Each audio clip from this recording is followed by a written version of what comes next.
이사야 40장 9절에서 11절 말씀입니다. 아름다운 소식을 시온에 전하는 자여, 너는 높은 산에 오르라. 아름다운 소식을 예루살렘에 전하는 자여, 너는 힘써 소리를 높이라. 두려워하지 말고 소리를 높여 유다의 성읍들에게 이르기를, 너희의 하나님을 보라 하라. 보라, 주 여호와께서 장차 강한 자로 임하실 것이요 친히 그의 팔로 다스리실 것이라. 보라, 상급이 그에게 있고 보응이 그의 앞에 있으며, 그는 목자같이 양떼를 먹이시며 어린 양을 그 팔로 모아 품에 안으시며 젖먹이는 암컷들을 온순히 인도하시리로다. 아멘. 자, 외치는 자가 누군가가 역시 또 궁금한 문제입니다. 누가 이 구절의 말씀을 외쳐야 하냐? 천사일까요? 사람일까요? 아름다운 소식을 시온에 전하는 자, 예루살렘에 전하는 자, 누구일까요? 천사일까요? 사람일까요? 사람이죠. 어떻게 하냐면 중간쯤 보면 두려워하지 말고 소리를 높이라고 했어요. 사람 외에 누가 두려워하는 일이 있습니까? 사람에게 하는 일이에요. 사람. 시온에 가서 외친다는 것이 위험한 일이고, 예루살렘 와서 복음을 전한다는 것이 아주 큰 부담이 되는 일이야. 그냥 사람의 일입니다. 어떤 사람이냐? 이 두려움을 이기고 올라갈 사람. 사명받은 사람이죠. 하나님이 좀 가라고 한 사람, 그 사람이죠. 누구일까? 이제 이게 문제인데요. 한 사람일 수도 있고 무리일 수도 있습니다. 분명한 것은 장차 있을 일, 곧 하나님이 오신다는 것에 대해 알고 있는 사람입니다. 우리가 먼저 복음을 알기 때문에 전하는 사명이 있죠. 아는 사람. 이 마지막에 이스라엘의 구원에 대해 알고 있는 사람입니다. 또 뭐하고 있냐? 알고 왜 가만 주저앉으냐? 가서 외쳐줘야지. 저 파괴되고 무너지고 쫓겨가고 종살이하는 자들에게 당신들의 하나님이 곧 온다고 알려줘야지. 유다의 성읍들에게. 그래서 시온 예루살렘에서부터 전하는 겁니다. 제일 높은 데서부터. 거기서부터 아래쪽을 보고 쫙 외치면 되거든요. 말세라고 본다면 고기 쳐들어오고 수많은 나라들이 침략을 해서 연기와 사망으로 가득한 땅, 죽음의 냄새, 타는 냄새, 정말 절망, 희망이 꺾여버린, 끊어져 버린 땅일 때 너희 하나님이 오사 너희를 구원하시리라. 이 소리만큼 필요한 소리가 어디 있겠습니까? 예수님 오셔서 외쳤잖아요. 빛이 비쳤다. 어둠 속에 있는 자들의 빛이 비쳤다. 세례 요한이 그 소리를 외쳤지 않습니까? 앞으로 오실 날도 마찬가지입니다.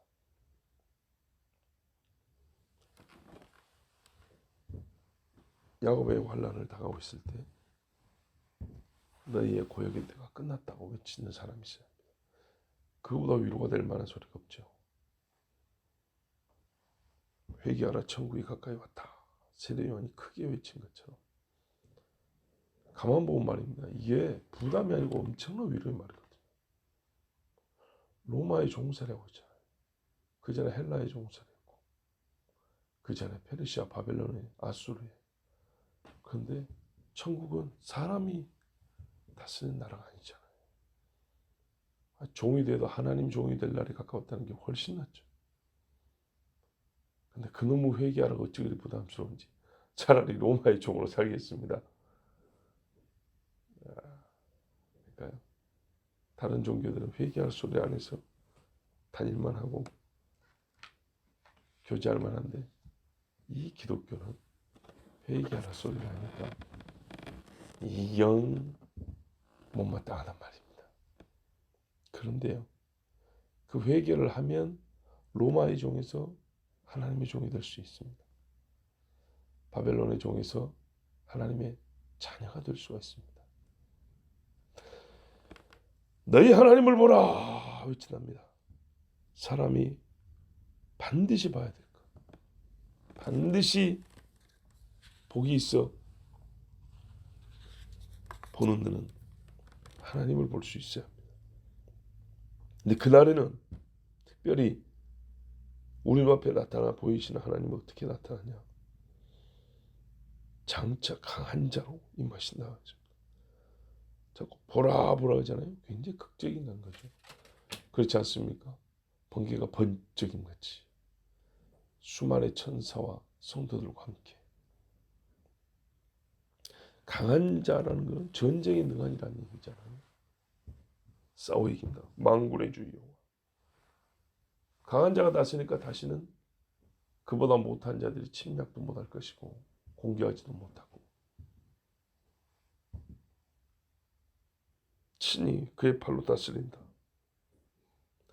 대리하여 왕을 세우지 않습니다. 선지자를 보낼 일도 없습니다. 직접 보고 직접 말씀합니다. 그러니까 하나님의 말씀이 잘못 전달될 일도 없고 공의를 굽게 할 일도 없고 솔로몬도 그 솔로몬이랑 왕만 다스려도 나라가 공의로 세워지잖아요.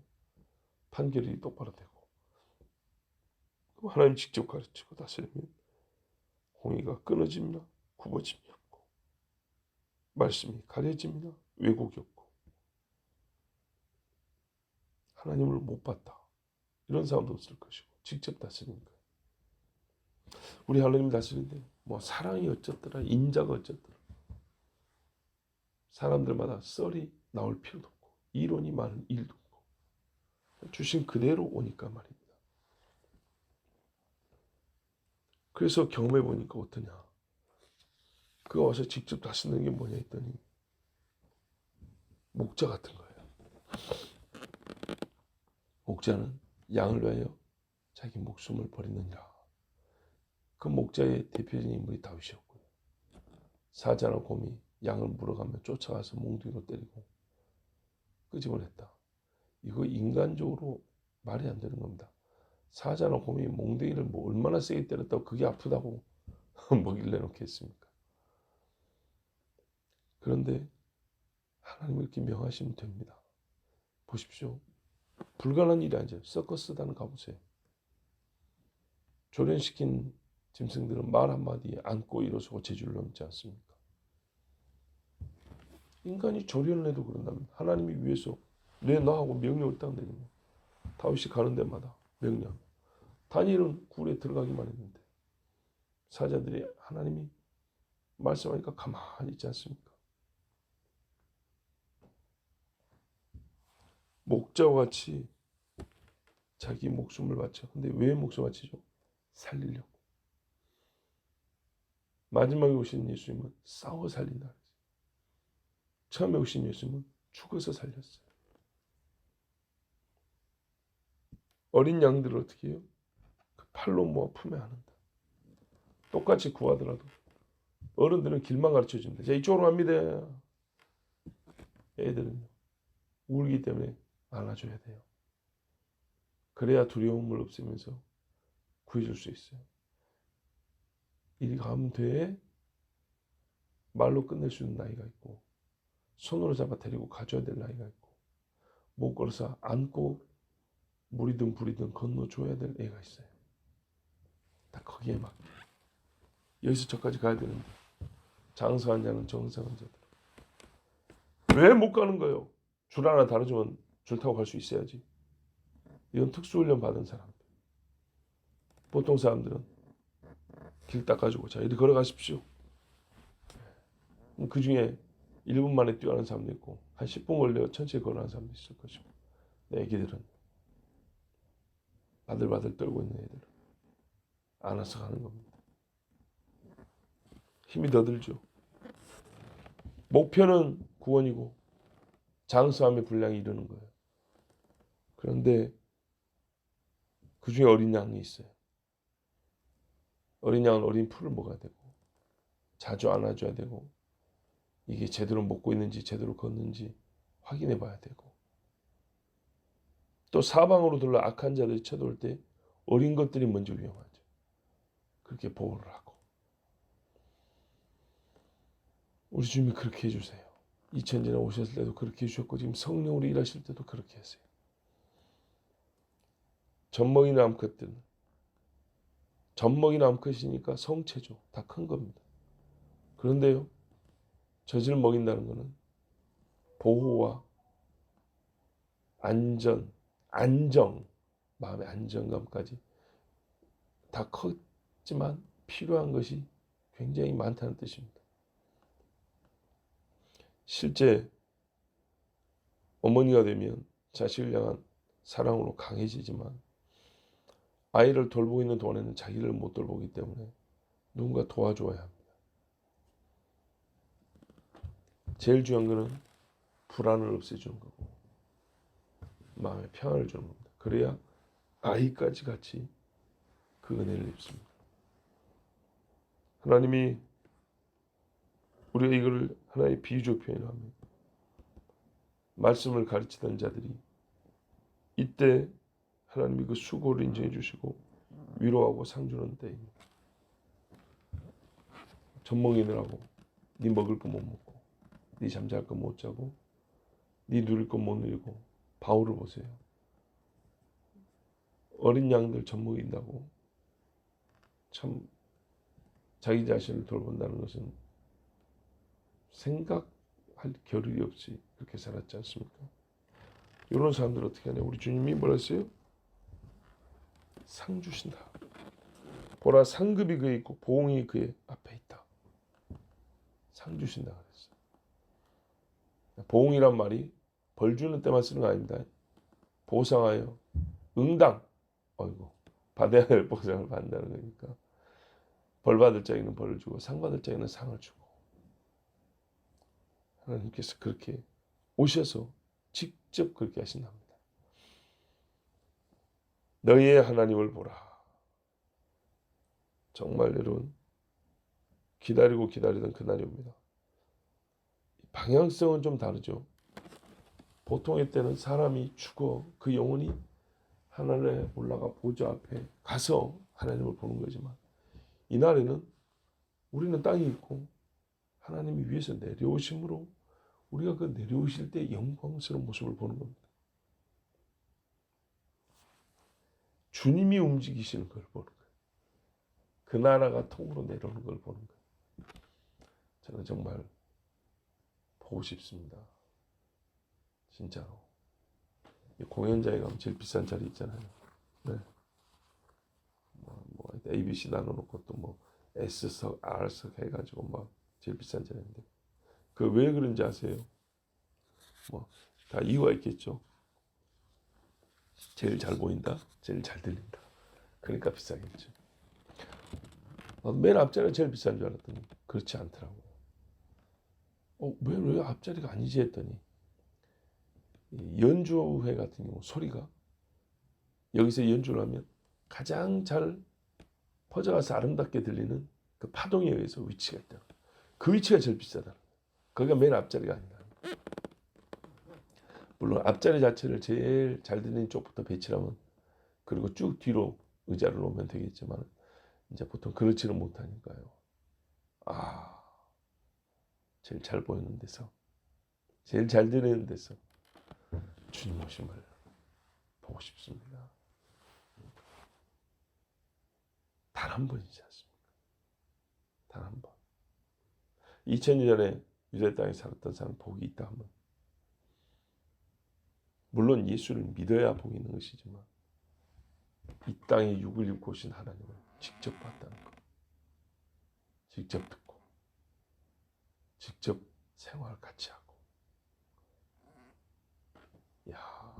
얼마나 복이 있습니까? 그래서 예수님이 너희 눈은 봄으로 복이 있고 너희 귀는 들음으로 복이 있다. 너희를 가르치고 너희에게 말씀을 전하는 선지자들도 오늘 이 날을 보고 싶었지만 얻지 못하였도다. 얼마나 복이 있습니까? 주님 다시 오심을 진짜 본다면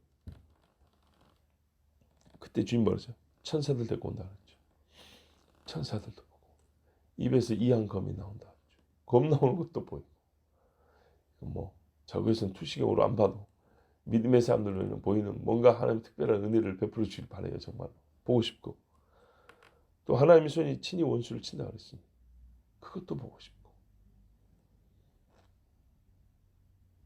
그때까지 정말로 제가 생존하고 또 주님이 그때 오신다면 생존한 동안 오신다면 반대로 주님 오실 때까지 생존시켜 주신다면 나는 그날을 위해 살 것이고 그날을 꼭 보고 싶습니다. 여러분 우리가 살면서 정말 가질 소망이 무엇입니까? 하나님 얼굴 배웁니다. 주님 보내 주시기를 바랍니다. 기도하겠습니다. 하나님 아버지 그래서 우리 보고 하신 말씀이 외치라 했습니다. 너희만 알고 있지 말고 너희만 바라지 말고 외치라. 너희 하나님이 오신다. 오셔서 이런 일을 할 것이다. 오셔서 너희를 목자와 같이 그분이 원래 참 목자이신 분 목자로서 너희를 먹이시고 지키시고 다스리리라. 아버지 이 소리가 들려줘야 할 땅이 유다 땅이고 그들이 믿는다고 주장해 온 것이 바로 이것이고 기다린다고 했던 목숨을 걸고 기다린 일이 바로 이날의 일입니다. 하나님 아버지 우리가 감사해도 성경을 통하여 알게 되었으니 나 자신이 이 땅을 기다리면서 또한 주님 주신 기회를 따라 그날의 복음 곧 하나님이 이 땅에 오시는 날에 복음의 절정을 온 땅과 유다의 모든 성읍에 전하는 하나님의 종들이 되게 해주시옵소서. 두려움 없이 전하게 하시고 또한 원하오니 우리가 그날까지 믿음을 지키고 생존하여 하나님이 이 땅에 오시는 것을 두 번째 땅에 오시는 것을 다 보게 하여 주시옵소서. 예수 그리스도 이름으로 기도하옵나이다. 아멘.